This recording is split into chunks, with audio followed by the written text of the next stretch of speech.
guys, good evening all of you. My name is Pandya Bank and I am a technical trainer at a Khodiyar Guide Center. हमने previous session में बात की थी Python के बारे में, right? Python के हमने 2 सेशन ऑलरेडी कंप्लीट कर लिए।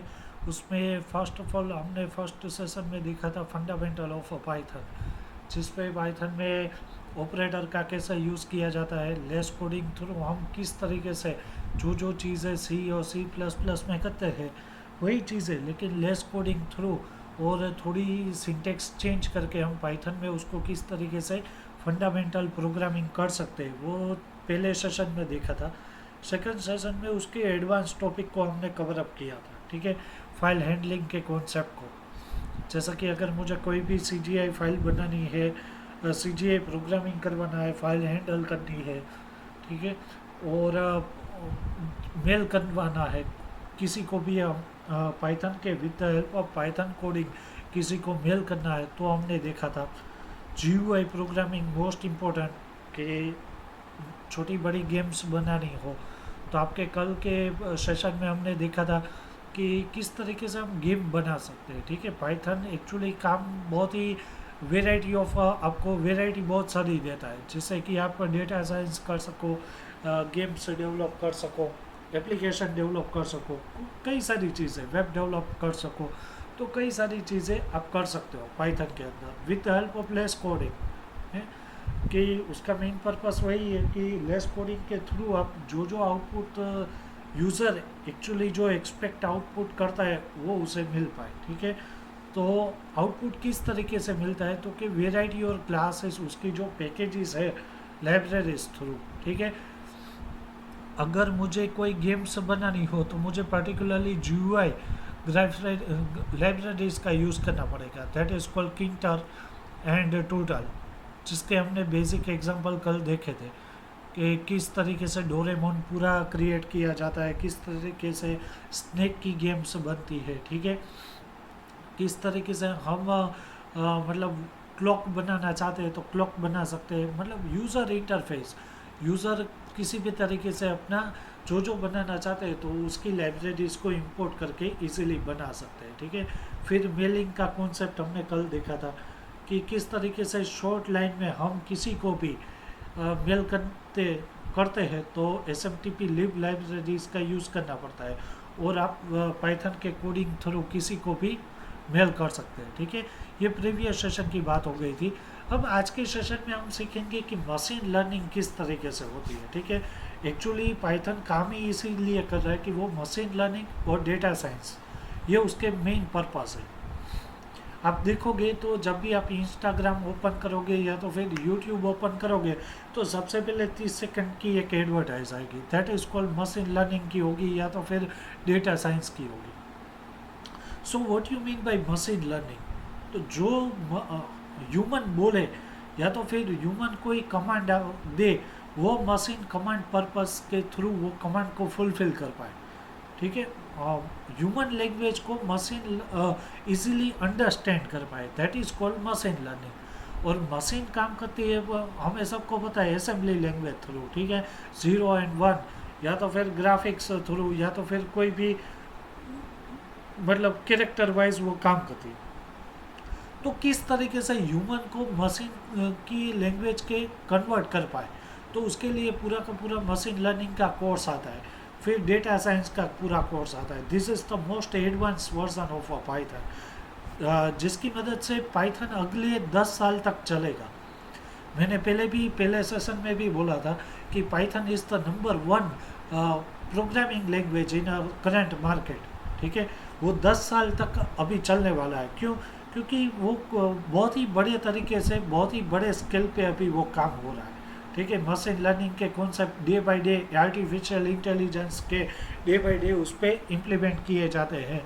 फिर डेटा साइंस में डेटा एनालिसिस के कोस्ट पे वो इम्प्लीमेंटेशन होता रहता है।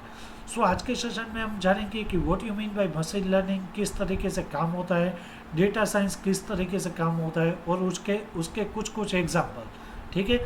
तो सबसे पहले स्टार्टअप करते हैं a good start of machine learning definition. is that it is a core sub area of artificial intelligence. अब सबको पता है मशीन लर्निंग किस तरीके से काम करती है, तो क्या आर्टिफिशियल इंटेलिजेंस के तौर पे, ठीक है, उसके एक सब एरिया किए जाते हैं। उसके लिए क्या क्या करना पड़ता है, तो कि सबसे पहले ग्राफ डिज़ाइन करो या तो फिर विजुअलाइज करो, वो सारी चीज़ें रहती है।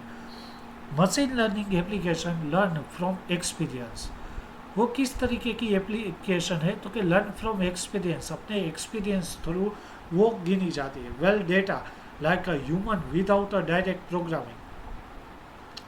अब human directly without direct programming through किस तरीके से मशीन को अपनी भाषा समझा पाए, उस लेवल की प्रोग्रामिंग को कहते हैं मशीन लर्निंग, ठीक है। When exposed a new data this application learn a grow change and develop by themselves. In other words, with machine learning, computer find insightful information without being told where to look up. कि उसको कहे बिना ही उसकी जो inside की information होगी वो machine समझ पाए, कंप्यूटर समझ पाए, उस तरीके की प्रोग्रामिंग लैंग्वेज को हम बोल सकते हैं machine learning in other word, ठीक है। सो उसके लिए उसकी लर्न को करना पड़ता है, ग्रो करना पड़ता है, चेंज एंड डेवलप करना पड़ता है। Instead, they do this by leveraging algorithm and learn from a data interactive processor. उसके लिए आपको क्या करना पड़ेगा कि algorithm थ्रू उसको डिफाइन करना पड़ेगा, विजुअलाइज करना पड़ेगा, ठीक है। वो सारी की सारी चीज़ें करने के बाद ही आप मशीन लर्निंग को इजीली समझ सकते हो। Machine learning that is called ML is basically to field of a computer science with the help of a computer system can provide sense to data much same way as a human being do. In a simple word, machine learning is a type of artificial intelligence that extract pattern out of a raw data by using algorithm or a method. The key focus of a ML is allow computer system to learn from experience without being explicitly programmed or a human invention, ठीक है। अब इसको ये सारी technical language है, अब उसको इसी वे में समझे तो किस तरीके के होता है, तो क्या artificial intelligence a pattern of a row of data, ठीक है। मेरे पास कुछ एल्गोरिथम हो या तो फिर रो ऑफ डेटा हो, उसको मुझे क्या करना है कि जैसा मैं बोलूँ उस वैसा ही कंप्यूटर काम करे, ठीक है। जैसे कि हमने कई सारी मूवी में देखा है। अब आप टेक्निकल फील्ड से बिलोंग करते हो तो जो हॉलीवुड की मूवीज़ है उसको आप रिप्रेजेंट करवा सकते हो। जैसे कि जो जो मतलब वो पार्ट आए थे आयरन मैन के या तो फिर कई सारे, तो उसमें जारविस का इम्प्लीमेंटेशन किया जाता है, ठीक है। वो पूरा का पूरा किस सिस्टम से बनाया हुआ है, वो टोटली आर्टिफिशियल इंटेलिजेंस है। 3D ग्राफिक्स का यूज़ किया जाता है, ठीक है। अब वो इन्फिनिटी वॉर आ गया था, तो वो कई सारे मतलब ऐसे कई सारे मूवीज़ होते हैं कि जिसकी मदद से आप इजीली अंडरस्टैंड कर पाओगे। यहाँ पे मेरा बहुत ही एक छोटा सा टॉपिक है जो मैंने खुद इम्प्लीमेंट किया है कि अगर मुझे कुछ कंप्यूटर को अपनी भाषा समझानी हो तो मैं किस तरीके से समझा पाऊँ, ठीक है। अब मुझे क्या करना है, एक मैंने अपनी एक टेक्स्ट फाइल बना ली है, उस टेक्स्ट फाइल में मैंने कुछ इम्प्लीमेंट किया है या तो फिर मैंने कुछ मैसेज पास कर दिया है। अब वही मैसेज मुझे एक MP3 फॉर्म में चाहिए कि जो मैंने टेक्स्ट में दिया है वो मुझे कंप्यूटर क्या करके दिखाए, तो कि बोल के दिखाए, यानी कि रीड करके दिखाए, ठीक है। तो मुझे उस फाइल को रीडिंग मोड में ओपन करना है। तो ये छोटा सा बहुत ही छोटा सा आप टेक्स्ट फाइल को आप बोल सकते हो कि उस पर आप क्या कर सकते हो, तो कि कोई भी चीज़ को एनालाइज करके आर्टिफिशियल इंटेलिजेंस बोल सकते हो। जैसा कि मैंने कोई भी मैसेज टाइप किया हुआ हो या तो फिर टेक्स्ट फाइल बनाई हुई हो, तो मशीन उसको क्या करे, मेरा कंप्यूटर उसको क्या करेगा कि वो टेक्स्ट फाइल को कैच करके वो मुझे वॉइस के तौर पे यानी कि रीड मोड में रीड करके दिखाई देगा। ये मेरा बहुत ही छोटा सा एक कॉन्सेप्ट है, ठीक है, आर्टिफिशियल इंटेलिजेंस का। तो आप देख सकते हो यहाँ पे एक बहुत ही छोटा सा मतलब प्रोग्राम किया गया है। और पहले भी बात हुई थी कि मार्केट लेवल पे काम होता है थोनी और पाई चार्ट में, दोनों में। एडिटर बहुत सारे हैं, लेकिन मार्केट लेवल पे काम होता है या तो थोनी में काम होता है, या तो फिर प्रोफेशनली तौर पे अगर आप कोडिंग करते हो तो पाईचार्म इज़ द बेस्ट। ठीक है, तो यहाँ पे एक कोडिंग आप देख सकते हो। मैंने क्या किया है, मैंने एक पर्टिकुलरली टेस्ट फाइल बना दी है। अब उस टेस्ट फाइल में मैंने कुछ मैसेज डाल दिया है। जब भी मैं रन करूँ तो कंप्यूटर डिवाइस मुझे MP3 में वो कन्वर्ट करके दिखाए। जो मेरी टेक्स्ट फाइल होगी उसको वो MP3 में रिकॉर्ड करके मुझे वॉइस के तौर पे मुझे डिफाइन करेगा। ये मेरा एक टास्क है, ठीक है, आर्टिफिशियल इंटेलिजेंस का, यानी कि मशीन लर्निंग का। तो आप इजीली समझ सकते हो कि कितना इजी हो जाता है। सबसे पहले मैंने उसकी लाइब्रेरीज को यूज़ किया है, यानी कि GTTS, ये उसकी लाइब्रेरीज है, उसको मैंने यूज़ करके इंपोर्ट करवा दिया। फिर वो किस तरीके से कैच होगा, तो कि वो मेरी जो ऑपरेटिंग सिस्टम होगी, चाहे वो विंडो हो, चाहे वो लिनक्स हो, फेडोरा हो, कोई भी, उसको वो कंसिडर करेगा। यानी कि मैंने एक ऑपरेटिंग सिस्टम के लिए जो अपनी ऑपरेटिंग सिस्टम होगी उस तरीके से वो काम कर पाए, उसके लिए मैंने उसकी एक अलग से लाइब्रेरीज को यूज़ किया और उसको इंपोर्ट करवा दिया, यानी कि इंपोर्ट ऑपरेटिंग सिस्टम OS। ठीक है, अब यहाँ पे मैंने फाइल का पाथ डाल दिया है, एक वेरिएबल लिया FH नाम का, उसको मैंने ओपन करवाया test.txt। ठीक है, ये फाइल पूरी की पूरी मैंने एक बनाई हुई है test.txt की फाइल। उसको मुझे रीड किस में करना है, मतलब कौन से मोड में ओपन करवाना है, तो कि रीड मोड में। अगर आपको राइट मोड में ओपन करवाना हो तो आप राइट करवा सकते हो, उसमें कुछ लिख सकते हो। लेकिन मुझे क्या चाहिए कि जो मैंने लिखा हुआ हो वो मुझे कंप्यूटर लैंग्वेज रीड करके दिखाए। तो मैंने यहाँ पे मोड डिफाइन किया है रीड मोड में। ठीक है, फिर मैंने यहाँ पे एक टेक्स्ट डाल दी कि मेरी टेक्स्ट कौन सी रहेगी, तो कि my text equal to hello guys, I am a Mayank, I am a technical trainer at a Khodiyar cat centre. ऐसा मैंने एक पर्टिकुलरली सेंटेंस बना दिया है। अब बात आती है लैंग्वेज की, तो लैंग्वेज कौन सी रहेगी, तो कि इंग्लिश लैंग्वेज। ठीक है, तो यहाँ पे मैंने इंग्लिश लैंग्वेज डिफाइन कर दी है। आउटपुट मुझे किस तरीके से मिलेगा, तो कि आउटपुट नाम का एक वेरिएबल ले लिया, उस पर मैंने GTTS, यानी कि जो हमारी आर्टिफिशियल इंटेलिजेंस मशीन लर्निंग की जो पर्टिकुलरली लाइब्रेरीज है उसका मैंने यहाँ पे यूज़ किया। उस पर पैरामीटर डाल दिए, text equal to my text, language equal to language, and slow यानी कि फॉल्स, मुझे स्लो में नहीं चाहिए, मुझे नॉर्मल वॉइस ही चाहिए। ठीक है, फिर वो सेव कहाँ पे होगी, तो कि output dot save, output dot MP3, output dot save method से क्या होगा, मेरी वो फाइल आउटपुट डॉट MP3 से स्टोर होगी। कौन सी, तो कि ये सेंटेंस वाली। ठीक है, इसको मैंने MP3 में कन्वर्ट किया है। फिर FH डॉट क्लोज करके मैंने वो फंक्शन को ओवर कर दिया। एंड ऑपरेटिंग सिस्टम क्या करेगा, start dot output dot MP3, जो आउटपुट डॉट MP3 फाइल मेरी रेडी हुई होगी उसको वो स्टार्ट करके दिखाई देगा। तो बहुत ही छोटा सा एग्जांपल है गाइस मशीन लर्निंग का। आप यहाँ पे देख सकते हो, मैं रन करवाता हूँ इसको, जैसे ही रन करवाऊँगा तब MP3 फॉर्मेट ओपन होगा।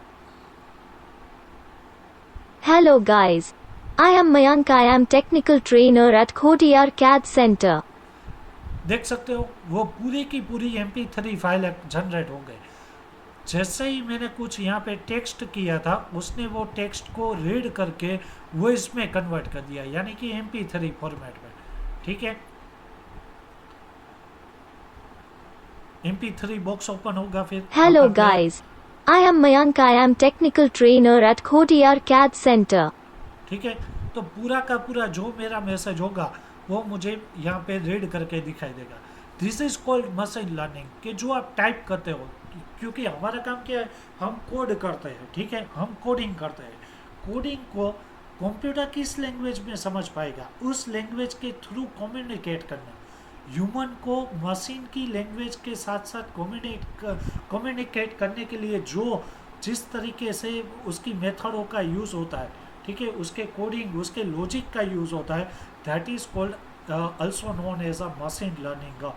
ठीक है, अब यहाँ पे आप एक और भी देख सकते हो कि एल्गोरिथम, जैसे कि मैंने एक रिप्रेजेंट किया हो कि मुझे एक एल्गोरिथम चाहिए। ठीक है, मेरा डेटा एक एल्गोरिथम के बेसिस पे क्रिएट है, अब वो मुझे मशीन लर्निंग में चाहिए, तो वो हो सकता है। फिर मैं जैसे भी फेस रिकॉग्नाइज करूँ, जैसा कि मैं अपना फेस यहाँ पे रखूँ तो ऑटोमेटिकली मेरी डिवाइस ओपन हो जाए, ऐसा भी बन सकता है। That is called face recognise. ठीक है, ये वॉइस रिकॉग्नाइज आप बोल सकते हो। फिर फेस रिकॉग्नाइज आ जाता है।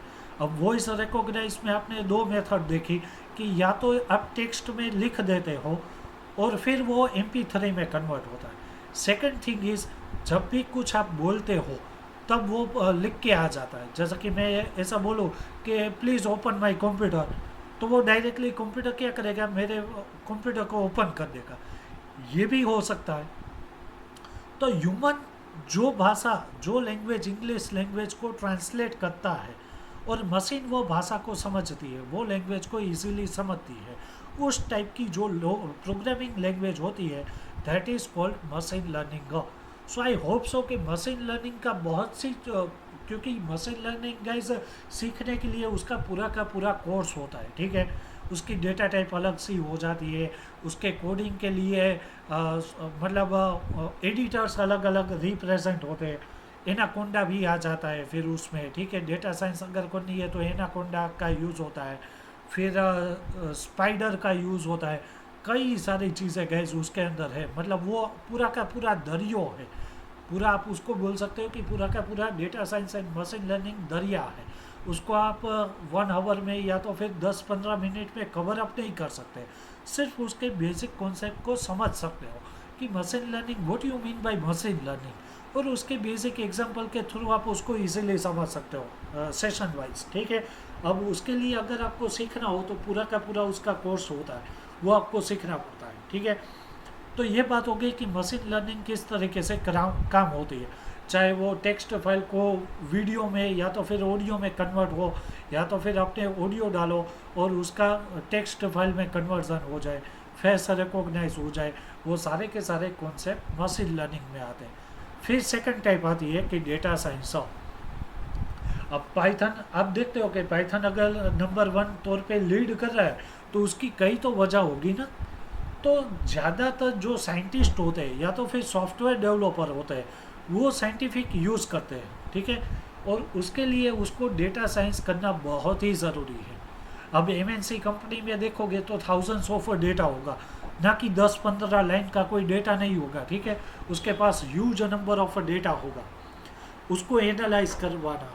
ठीक है, फिर उसके साइंटिफिक कैलकुलेशन करना, उसके मतलब अकॉर्डिंग रिक्वायरमेंट अकॉर्डिंग उसको फुलफिल करवाने के लिए, साइंटिफिक यूज़ करवाने के लिए डेटा साइंस का यूज़ होता है। सो फर्स्ट ऑफ ऑल जानते हैं कि what you mean bye data science.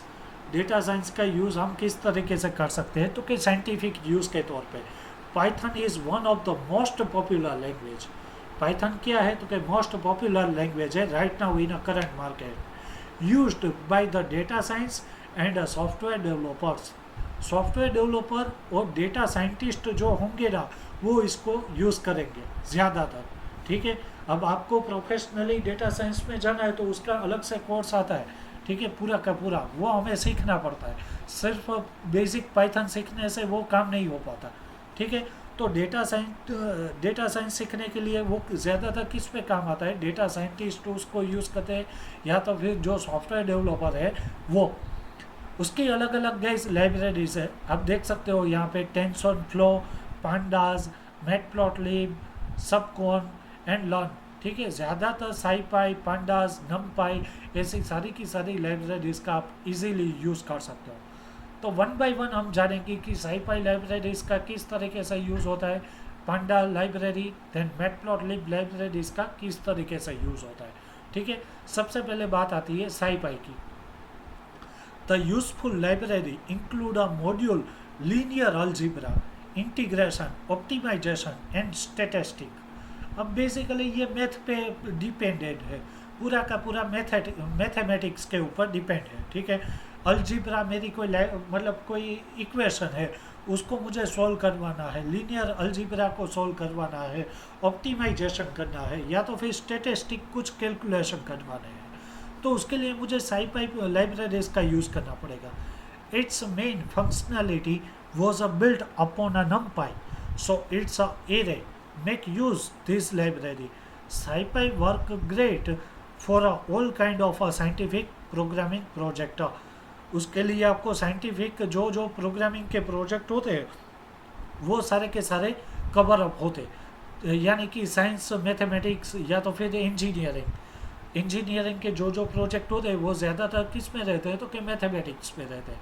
अब डेटा साइंटिस्ट कोई बनना चाहता है या तो फिर सॉफ्टवेयर डेवलपर बनना चाहता है, तो उसके लिए ये सीखना बहुत ही ज़रूरी है।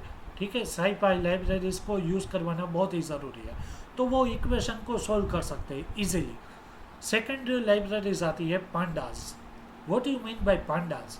तो Panda library allow to data structure in a data frame object, handling missing data and adding deleting column from data frame, inputting missing files and plotting data with a histogram or a plot box. It's a must have from data wrangling and manipulating visualization. अब पांडा library में in short में आपको बताओ तो Panda library इसका use कब होता है कि आपके पास डेटा है, अब वो डेटा को आपको डेटा फ्रेम में कन्वर्ट करवाना है। क्योंकि कई बार क्या होता है, जैसा कि आप रिलायंस इंडस्ट्रीज देखते हो या तो फिर एसआर इंडस्ट्री देखते हो या तो फिर मल्टीनेशनल कोई भी इंडस्ट्री, बड़ी बड़ी कंपनियां देखते हो, तो उसके पास थाउजेंड्स ऑफ डेटा होते हैं, यानी कि कोई 50 या तो फिर 100-500 डेटा नहीं होता। ठीक है, उसके पास एम्प्लॉयज़ के डेटा थाउजेंड्स ऑफ होते हैं। अब उसमें से डुप्लीकेट ना हो या तो फिर मिसिंग ना हो, कोई डेटा मिसिंग हो तो उसको फाइंड आउट करवाना, पर्टिकुलरली कोई डेटा को इंसर्ट करवाना या तो फिर डिलीट करवा देना, और पूरा का पूरा डेटा एक फ्रेम में कन्वर्ट करवाने के लिए जो लाइब्रेरीज का यूज़ होता है that is called Panda libraries. ठीक है, उसके एग्जांपल हम देखेंगे तो इजीली समझ में आ जाएगा। पहले थोड़ा थियोरेटिकल पोर्शन कवर अप कर देते हैं, यानी कि हम इजीली फिर प्रैक्टिकल सेशन पे जा पाए। ठीक है, फिर बात आती है मैटप्लॉटलिब की। मैटप्लॉटलिब क्या करता है कि आप विजुअलाइजेशन को पावरफुल करता है। मैटप्लॉटलिब के लिए आपको विजुअलाइज करना बहुत ही ज़रूरी है। इसका रियल लाइफ एग्जांपल मैं आपको बताऊँ तो आप अपनी खुद की कंपनी स्टार्ट करते हो, ठीक है, उस पर इन्वेस्ट करते हो 5 लाख या तो फिर 10 लाख रुपये से। अगर आपने कुछ विजुअलाइज किया ही नहीं है और ऐसे ही अपनी कंपनी चलाते हो तो वो प्रॉफिट होगा या तो फिर लॉस होगा वो हम कह नहीं पाते। ठीक है, तो सबसे पहले कोई भी अपनी कंपनी शुरू करता है तो वो क्या थॉट इम्प्लीमेंट करता है, कुछ तो विजुअलाइज करेगा ना वो। ठीक है, कुछ तो सोचेगा कि अगर मैंने 1 साल में 5 लाख रुपए इन्वेस्ट किए हैं तो मैं इतने इतने दिन इतना इतना काम करूँगा तो मैं 5 लाख कवर अप कर पाऊँगा या तो फिर 7 लाख प्रॉफिट कर लूँगा 1 साल में, तो जो बाकी बचा होगा वो मेरा प्रॉफिट होगा। ठीक है, तो ऐसा विजुअलाइज करना। इसका सेकंड एक एग्जांपल आप बोल सकते हो कि अगर मैं आपको बोलूं कि रिलायंस में 2015 में 2015 में कितना प्रॉफिट हुआ था और कितना लॉस हुआ था, ठीक है, और 2021 अभी जो करंट चल रहा है उसमें वो कितना प्रॉफिट करेगा कितना लॉस करेगा, इसके पास हमारे पास वो क्या है कि न्यूमेरिकल नंबर है। तो अगर मैं वो आपको बताऊंगा तो आप देख लोगे लेकिन याद नहीं रहेगा। ठीक है, सिंपल सी बात है, उसके नंबर हमें याद नहीं रहते। तो अगर मैं उसको आपको चार्ट पे रिप्रेजेंट करके दिखाऊं ताकि आप चार्ट के बेसिस पे आप उसको देख पाओ और फिर आप उसको समझ पाओ कि ठीक है 2015 में रिलायंस ने इतना प्रॉफिट किया था, इतना लॉस किया था। ठीक है, फिर 2021 में और इतना कवर अप किया है, प्रॉफिट किया है, इतना लॉस किया। तो अगर वो आपको विजुअलाइज होगा, डेटा मतलब चार्ट के तौर पे आपको रिप्रेजेंट होगा तो आप इजीली समझ पाओगे। तो इसके लिए मैटप्लॉटलिब लाइब्रेरीज का यूज़ होता है जिसकी मदद से आप क्या कर पाते हो, डेटा को विजुअलाइज करके उसके ग्राफिकल टूल्स को इम्प्लीमेंट करके चार्ट में रिप्रेजेंट करवा सकते हो। This is a standard data science. Matplotlib क्या है? This is a standard data science library that help sorry guys just a second that help to generate data visualization such as a two-dimensional diagram and a graph, जैसे कि histogram, scatter plot, non cartesian coordinator graph, यानी कि जो हम chart बनाते हैं pie chart, line chart, वो सारे के सारे। तो उसको ग्राफिकल रिप्रेजेंट करवाने के लिए, अपने डेटा को ग्राफिकल रिप्रेजेंट करवाने के लिए जिस लाइब्रेरीज का यूज़ होता है that is called matplotlib libraries. ठीक है, matplotlib is the one of the those plotting library that are really useful in a data science project. It provides an object-oriented API embedding plots into a application. वो क्या करेगा, आपके object oriented API को convert करेगा, provide करेगा, और फिर वो आपका जो डेटा जो आपके पास डेटा होगा उसको वो चार्ट के तौर पे रिप्रेजेंट करके दिखाने का काम मैटप्लॉटलिब लाइब्रेरीज का है। अब यहाँ पे आप एग्जांपल देख सकते हो, सिंपल सा, बहुत ही सिंपल सा एक एग्जांपल है। ठीक है, एग्जांपल में मैंने क्या किया है कि numpy का यूज़ किया है, क्योंकि मेरे पास कुछ न्यूमेरिक वैल्यू है। ठीक है, तो उसके लिए numpy लाइब्रेरीज का यूज़ किया और उसका ऑब्जेक्ट बना दिया np, यानी कि input numpy as a np।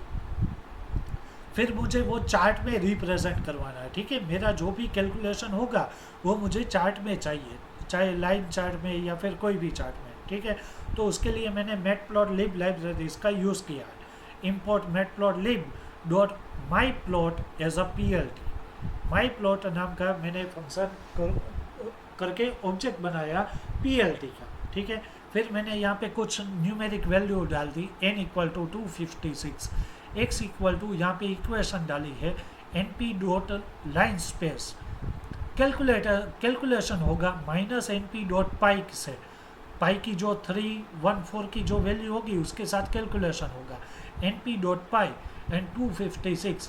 तो ये जो इक्वेशन बनी हुई है उसको आप जब सोल्व करोगे तो चार्ट के तौर पे मुझे रिप्रेजेंट करवाना है, तो वो इस तरीके से होगा। ठीक है, कोस थीटा का मैंने यहाँ पे यूज़ किया है, cos theta and sine theta. और मैटप्लॉटलिब जैसे कि आप कोऑर्डिनेटर थ्रू बात करते हो, एक्स एक्सिस वाई एक्सिस, उसके तौर पे मुझे वो चार्ट पूरा का पूरा ड्रॉ करके चाहिए। ठीक है, और फिर मैंने PLT डॉट प्लॉट को X C and X S से रिप्रेजेंट करवा दिया। तो आप देख सकते हो 7 या 8 लाइन में पूरा का पूरा मेरा चार्ट कन्वर्ट हो गया। ठीक है, प्रेजेंट हो चुका है। तो आप एग्जांपल यहाँ पे देख सकते हो, जस्ट मिनट, मैं यहाँ पे एक एग्जांपल ले लेता हूँ ताकि आप उसको इजीली समझ पाओ। ठीक है, ये रहा मैटप्लॉटलिब का। ठीक है, कल के एग्जांपल में हमने वो डिजिटल क्लॉक और वो सारी चीज़ें देख ली थी। तो कोई भी एडिटर आप चूज़ कर सकते हो, जैसा कि मैंने बोला पाई चार्ट में या तो फिर थोनी। ठीक है, तो मैं यहाँ पे उस थोनी एडिटर को यूज़ करके वही इक्वेशन है जो हमने PPT में देखी अभी, वही इक्वेशन को यहाँ पे मैंने कोडिंग किया है। ठीक है, और फिर मैं उसको रन करवाता हूँ तो वही चार्ट आपको रिप्रेजेंट करके दिखाएगा। This is called matplotlib. ठीक है, तो पूरा का पूरा आपका चार्ट बन जाएगा। जैसे ही आप यहाँ पे डेटा को कुछ अलग तरीके से मतलब रिप्रेजेंट करवाओगे तो डेटा अलग हो जाएगा। जैसे कि यहाँ पे 16 है, मैं यहाँ पे 10 कर लेता हूँ, 10 कर देता हूँ, फिर रन करवाता हूँ तो चार्ट अलग से हो जाएगा पूरा। ठीक है, आप देख सकते हो चार्ट पूरा डिफरेंट हो गया। तो इस तरीके से आप, क्योंकि ये सब चीज़ें क्या है, जैसा कि मैंने पहले भी रूल बोला था कि सही इनपुट सही आउटपुट, गलत इनपुट गलत आउटपुट। जैसा आप इनपुट करोगे, जैसा कि यहाँ पे डेटा साइंस का कॉन्सेप्ट चल रहा है, तो जो आपने इनपुट डाला होगा उसी तरीके से वो आपको आउटपुट मिलेगा। अगर सही इनपुट डाला है, राइट इनपुट राइट आउटपुट। ठीक है, अगर रॉन्ग इनपुट डाला होगा तो फिर वो आपको रॉन्ग आउटपुट ही मिलेगा। सो डेटा साइंस के लिए ये कॉन्सेप्ट बहुत ही मतलब अच्छे तरीके से हमें समझना पड़ता है कि कोई भी इक्वेशन हो वो सही तरीके से रिप्रेजेंट हो। ठीक है, वहाँ पे मैंने 10 डाल दिया, यहाँ पे 256 करूँगा तो ये पूरा का पूरा जिस तरीके का आउटपुट है वही आउटपुट हमें मिल जाएगा। तो this is called matplotlib libraries. ठीक है, अब डेटा एनालिसिस किस तरीके से होता है, क्योंकि जब भी आप देखते हो तो मार्केट की दुनिया में आप कदम रखते हो तो आपको पता होगा शायद कि डेटा एनालिसिस की एक पोस्ट होती है। ठीक है, जैसे कि वेब डेवलपिंग की पोस्ट होती है, वेब डिज़ाइनिंग की पोस्ट होती है। ठीक है, वैसे ही डेटा एनालिसिस की भी पोस्ट होती है, जिसका काम क्या रहता है कि जो थाउजेंड्स ऑफ डेटा है उसको हमें रो वाइज, कॉलम वाइज, जिस तरीके की भी वाइज मुझे डेटा को एनालाइज करना हो तो मैं कर पाऊँ। उसके लिए डेटा एनालिसिस के कॉन्सेप्ट पाइथन हमें प्रोवाइड करता है, और गाइस बहुत ही इजी तरीके से हम उसको समझ पाते हैं, ठीक है। तो डेटा एनालिसिस किस तरीके से काम होता है उसके बारे में हम जानते हैं। सबसे पहले बात आती है what you mean bye data analysis. A common task for a scientist and engineer to analyze data from an external source that may be a text or a comma separated value that is called CSV format of। अब जैसे कि आपके पास कोई भी कई सारे data आपके पास available है, ठीक है, वो टेक्स्ट फाइल में भी हो सकता है या तो फिर CSV फॉर्मेटेड में भी हो सकता है, ठीक है। अब डेटा मतलब साइंटिस्ट उसको क्या करेंगे, या तो फिर इंजीनियर उसको क्या करेंगे, उसको एनालाइज करेंगे।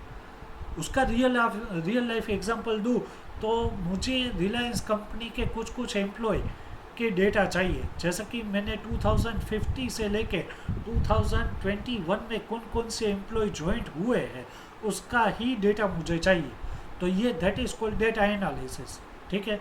फिर जो मतलब एम्प्लॉय है उसकी करंट सैलरी अगर 20,000 से कम है तो उस एम्प्लॉय का ही मुझे डेटा चाहिए, ठीक है। तो ये भी हम एनालाइज कर सकते हैं। तो वो सारे के सारे कॉन्सेप्ट डेटा एनालिसिस में आ जाते हैं। By importing the data into a Python data analysis such as a statistic threading and calculation can be made and synthetic information into relevant and actionable information. अब जैसा कि यहाँ पे आप एक एग्जांपल देख सकते हो, मैंने यहाँ पे क्या किया है, एक CSV फाइल में कुछ ना कुछ डेटा डाल दिया, ठीक है।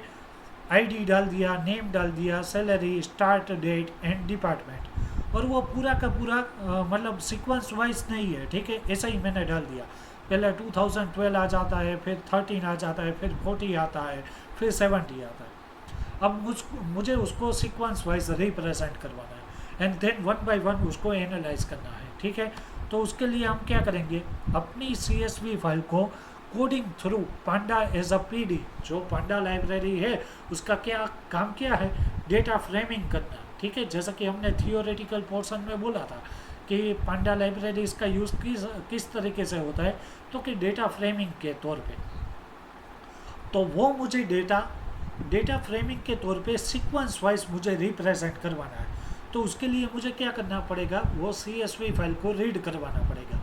तो आप एग्जांपल देख सकते हो यहाँ पे, the read CSV file, the read CSV function is a panda library use to read the content of a CSV file, ठीक है। वो क्या करेगा, आपकी जो मतलब CSV फाइल है उसको रीड करेगा पांडा लाइब्रेरी से, फिर वो रीड करके उसके अकॉर्डिंग आपको डेटा फ्रेमिंग में अपने डेटा को फिट करके दिखाई देगा, ठीक है, फ्रेमिंग करके दिखाई देगा। तो Python environment as a panda data frame, the function can be read a file from the OS by using proper path to the file. अब गाइस 3 लाइन का कोड है, आप देख सकते हो कि जो यहाँ पे CSV फाइल बनाई हुई है, ठीक है, उसको मुझे सिक्वेंशियली चाहिए डेटा फ्रेमिंग में। तो मैं क्या करूँगा, 3 लाइन का सिर्फ कोड करूँगा, क्योंकि पाइथन क्या करता है, लेस कोडिंग, ठीक है। तो कुछ ज़्यादा लाइन का कोड करने की ज़रूरत नहीं है आपको क्या करना पड़ेगा, पांडा लाइब्रेरी इसको इंपोर्ट करवाना पड़ेगा। Import panda as a PD, ठीक है।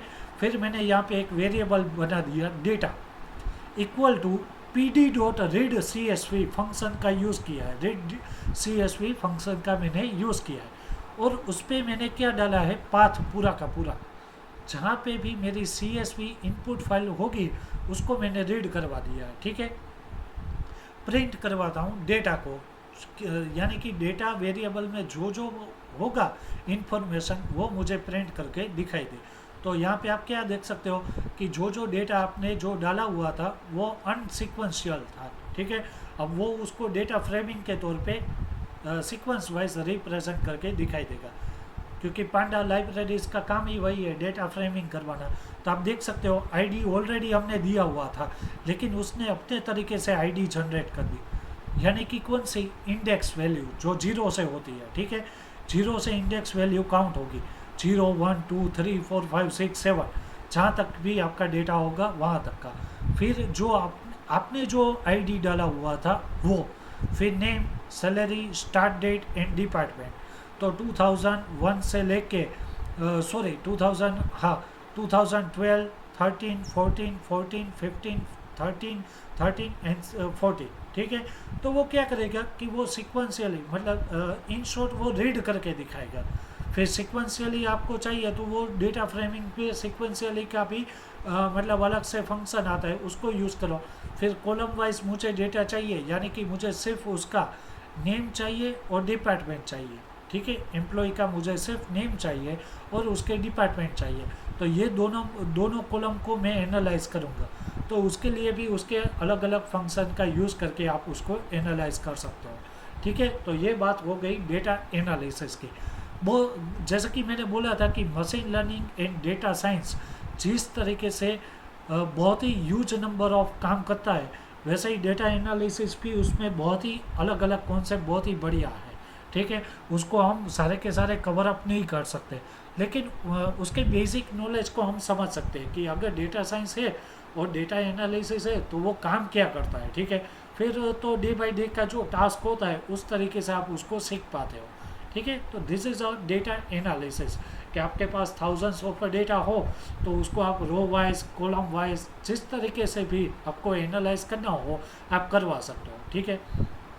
अब जैसा कि मुझे ऐसा भी चाहिए कि जिसकी स्टार्टिंग डेट 2012 हो उसका ही रिकॉर्ड मुझे चाहिए, ठीक है। उसके अलावा किसी का रिकॉर्ड मुझे नहीं चाहिए, तो वो भी मैं कॉलम वाइज, रो वाइज उसको एनालाइज कर सकता हूँ। तो ये बात हो गई डेटा एनालिसिस की। फिर और भी एक आता है कि सिक्योरिटी एंड क्रिप्टोग्राफी, ठीक है। जो पाइथन का आज का एक कॉन्सेप्ट और भी हम ले लेते हैं कि एडवांस पाइथन जब भी आप सीखते हो तो क्या होता है कि उसमें कई सारी चीज़ें आती है। डेटा साइंस और मशीन लर्निंग तो प्रोवाइड करता ही है, लेकिन उसके बाद भी पाइथन ख़त्म नहीं होता। Python day by day 350-400 libraries है, तो उसका अलग अलग आपको वेराइटी मिलती रहती है। और उसकी एक और भी बेनिफिशियल फंक्शन है कि सिक्योरिटी एंड क्रिप्टोग्राफी। अब सिक्योरिटी किस तरीके की होती है और क्रिप्टोग्राफी किस तरीके से होती है उसके बारे में हम जानते हैं। सो सबसे पहले what you mean by cryptography, तो कि it's a art of a communication between a two user via coded message, via coded message के थ्रू आप दो यूज़र के साथ कम्युनिकेशन कर सकते हो। जिसका रियल लाइफ एग्जांपल आपको देखना हो तो व्हाट्सअप, ठीक है। व्हाट्सअप में क्या होता है, इंक्रिप्शन डिक्रिप्शन का आपको कोड मिलता है, तो दो यूज़र जो चैट करते हैं उसी से वो कम्युनिकेट कर पाते हैं, ठीक है। थर्ड उसको देख नहीं पाते, तो वो कहाँ जाता है, कोडेड वाइज टू एक कोडेड जनरेट होता है, आपकी प्लेन टेक्स्ट को वो चिपर टेक्स्ट में कन्वर्ट करता है, ठीक है। और उसके लिए इंक्रिप्शन डिक्रिप्शन के कॉन्सेप्ट आ जाते हैं। तो उसके लिए क्रिप्टोग्राफी करना बहुत ही ज़रूरी है, ताकि कोई थर्ड यूज़र वो कोड को देख भी ना पाए और समझ भी ना पाए। तो उसके लिए कोडेड मैसेज रहता है। The science of a cryptography embedded were a base motive provided security to a confidential messages transfer from a one party to the another. जैसे कि हमने बात की कि कोई दो लोग अगर बात कर रहे हो व्हाट्सअप में, तो वो दो ही लोग कन्वर्जेशन कर पाते हैं, ठीक है। ट्रांसलेट होता है, वो दो ही लोगों में ट्रांसलेट होता है कोडेड मैसेज थ्रू, ठीक है। फिर वो ट्रांसलेट किया जाता है अपनी जो ह्यूमन की जो हम इंग्लिश लैंग्वेज होती है वो उस तरीके से। लेकिन सबसे पहले वो क्या होता है, प्लेन टेक्स्ट को क्रिप्टोग्राफी होती है, फिर उसको डिस्क्रिप्शन होता है, ठीक है। और उसको फिर चिपर कोड में ट्रांसलेट किया जाता है।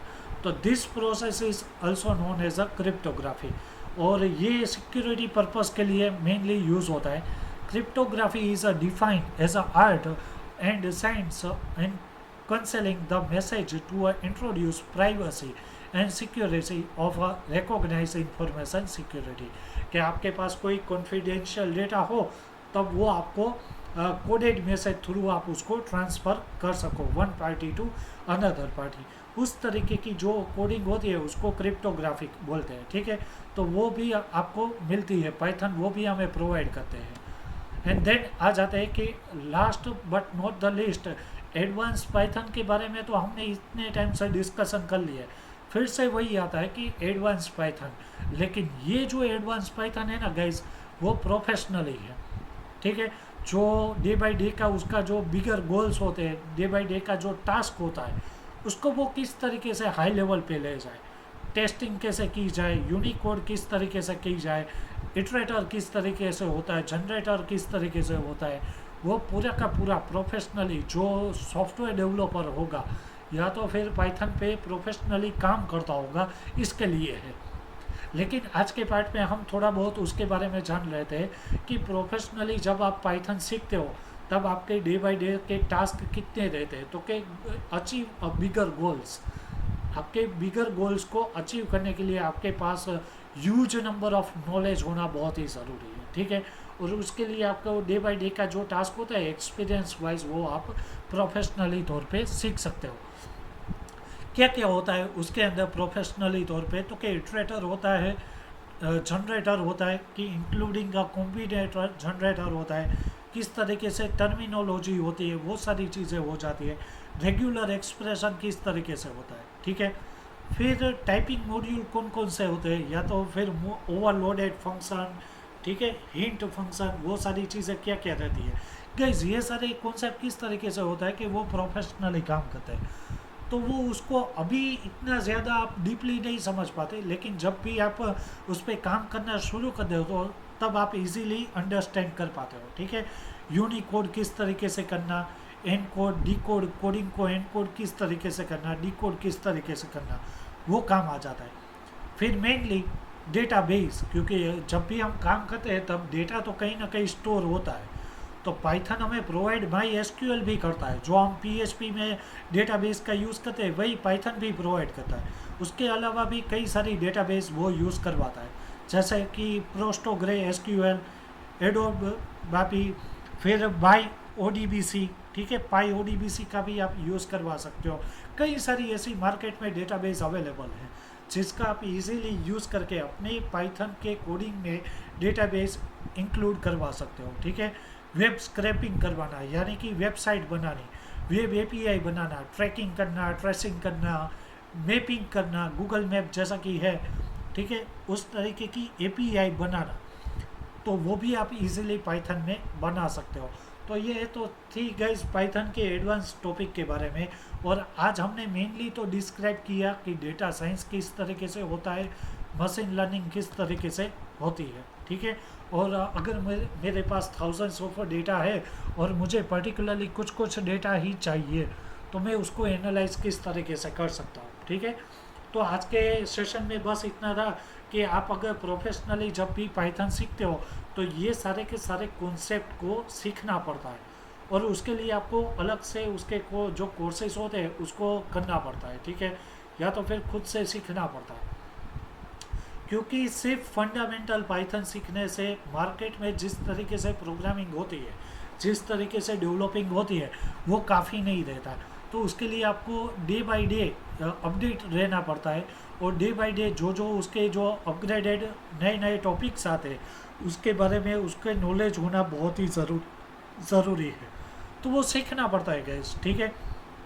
अब आप मशीन लर्निंग सीखोगे तो अप्रोक्सीमेटली वो मतलब 2 मंथ का कोर्स हो जाता है, 1.5 मंथ का, 1.5 महीने का पूरा उसका मशीन लर्निंग का कॉन्सेप्ट हो जाता है, ठीक है। उसकी डेटा टाइप अलग से हो जाती है, फिर उसके एडिटर भी अलग अलग से होते हैं।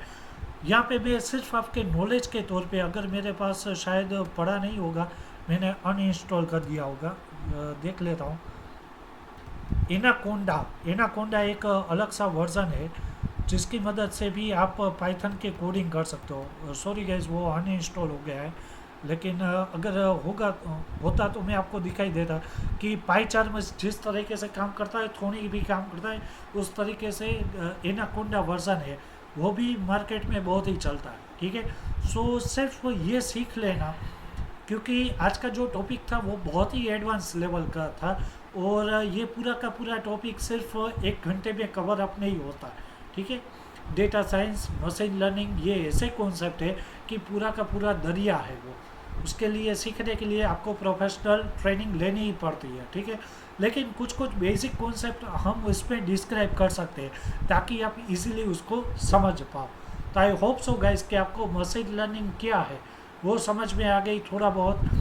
फिर डेटा साइंस किस तरीके से साईपाई, नमपाई और मैटप्लॉटलिब, पांडास लाइब्रेरीज का यूज़ होता है वो आपने समझ लिया हो, या फिर डेटा एनालिसिस किस तरीके से होती है वो भी आपको पता चल गया होगा। आज के सेशन में गाइस अगर आपको कोई भी क्वेरी हो, कोई भी डाउट्स हो, तो you can ask me right now.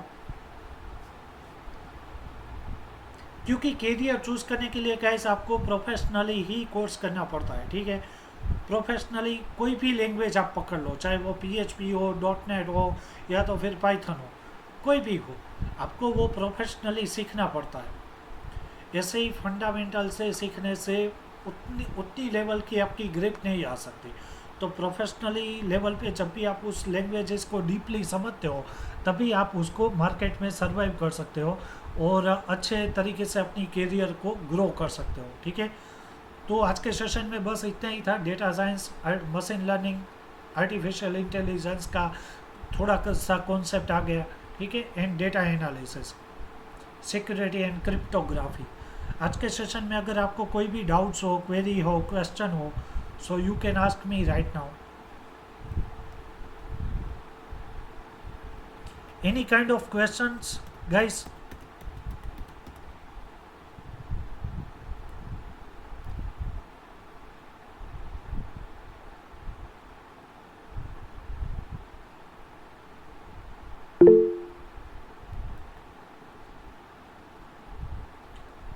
No, sir. Okay, so thank you so much guys, hope you enjoy this session. Thank you, sir.